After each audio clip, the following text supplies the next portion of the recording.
Assalamualaikum warahmatullahi wabarakatuh. Allahumma sholli ala Sayyidina Muhammad wa ala ali Sayyidina Muhammad. Segala puji syukur kita kehadirat Allah Subhanahu wa Ta'ala. Salawat dan salam kita haturkan kepada baginda Nabi besar Muhammad sallallahu alaihi wasallam beserta keluarganya dan sahabatnya dan kita selaku umatnya. Mudah-mudahan mendapatkan syafaatnya. Dan jangan lupa like, comment, dan subscribe-nya.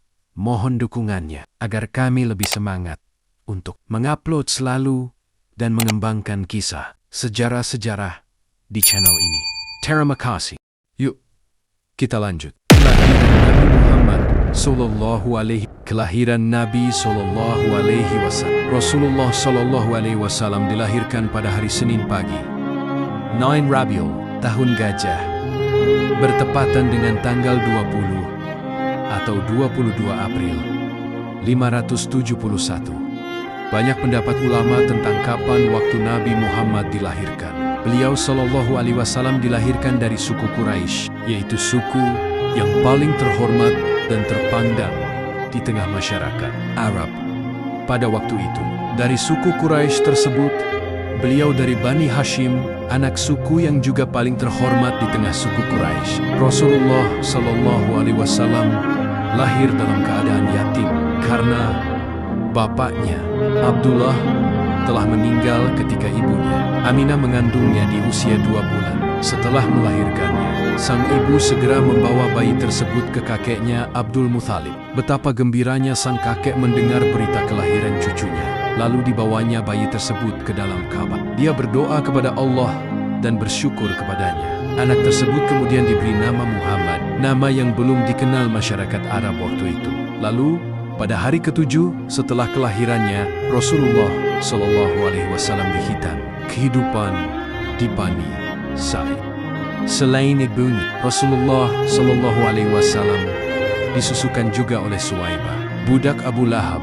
Kemudian, sebagaimana adat kebiasaan masyarakat perkotaan waktu itu, ibunya mencari wanita pedesaan untuk menyusui putranya. Maka terpilihlah seorang wanita yang bernama Halimah binti Abi Zuaib dari suku Sa'id bin Bakar, yang kemudian lebih dikenal dengan panggilan Halimah Asadiyah. Sesungguhnya atas kehendak Allah itulah hingga Halimah Asadiyah menyusui Rasulullah Sallallahu Alaihi Wasallam ketika kecilnya, sebab ketika pertama kali ditawarkan untuk menyusuinya, dia terasa enggan menerimanya karena Rasulullah Alaihi Wasallam anak yatim yang tidak dapat diharapkan imbalan materi yang layak darinya. Tetapi ketika tidak didapatkan lagi bayi lain untuk disusui, maka dia pun menerima bayi Muhammad untuk disusui di perkampungan Bani Sa'id. Ternyata dia tidak salah pilih, karena yang dia susui telah Allah persiapkan menjadi manusia paling agung di muka bumi ini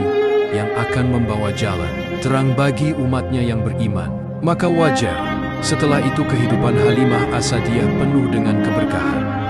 5 tahun pertama kehidupan Rasulullah Sallallahu Alaihi Wasallam dia lalui di daerah perkampungan dengan kehidupan yang masih asri dan udara segar di lembah Bani Sa'id. Hal tersebut tentu saja banyak berpengaruh bagi pertumbuhan Rasulullah Sallallahu Alaihi Wasallam, baik secara fisik maupun kejiwaan. Peristiwa pembelahan dada Syahku Syadid pada saat Rasulullah Sallallahu Alaihi Wasallam berusia 5 tahun dan saat beliau masih dalam perawatan Halimah As-Sadiyah di perkampungan Bani Sa'id Turgidil. Peristiwa besar yang sekaligus menunjukkan tanda-tanda kenabiannya kelak. Peristiwa tersebut dikenal dengan istilah pembelahan dada Syahku Syadid. Suatu hari ketika Rasulullah Sallallahu Alaihi Wasallam bermain bersama teman-temannya, tiba-tiba datang malaikat Jibril menghampiri dan menyergapnya. Lalu dia dibaringkan, kemudian dadanya dibelah. Lalu hatinya diambil, selanjutnya dikeluarkan segumpal darah darinya. Seraya berkata, "Inilah bagian setan yang ada padamu." Kemudian hati tersebut dicuci di bejana emas dengan air Zam-Zam. Setelah itu dikembalikan ke tempat semula. Sementara itu, teman-teman sepermainannya melaporkan kejadian tersebut kepada Halimah seraya berkata, "Muhammad dibunuh. Muhammad dibunuh. Maka mereka bergegas menghampiri tempat Rasulullah Shallallahu Alaihi Wasallam semula. Di sana mereka mendapatkan Rasulullah Shallallahu Alaihi Wasallam dalam keadaan pucat pasi. Setelah kejadian tersebut, Halimah sangat khawatir terhadap keselamatan Muhammad kecil Shallallahu Alaihi Wasallam. Akhirnya, tak lama setelah itu, dia memutuskan untuk memulangkannya kepada ibunya di kota Mekah. Maka berangkatlah Halimah ke Mekah dan dengan berat hati dikembalikannya Rasulullah Shallallahu Alaihi Wasallam kepada ibunya. Semoga kita bisa mengambil hikmahnya di dalam sejarah ini dan menjadi hamba Allah yang soleh dan soleh, taat kepadanya dan Rasul-Rasulnya. Sekian dari kami, semoga bermanfaat. Wallahu alam bishawab. Wassalam.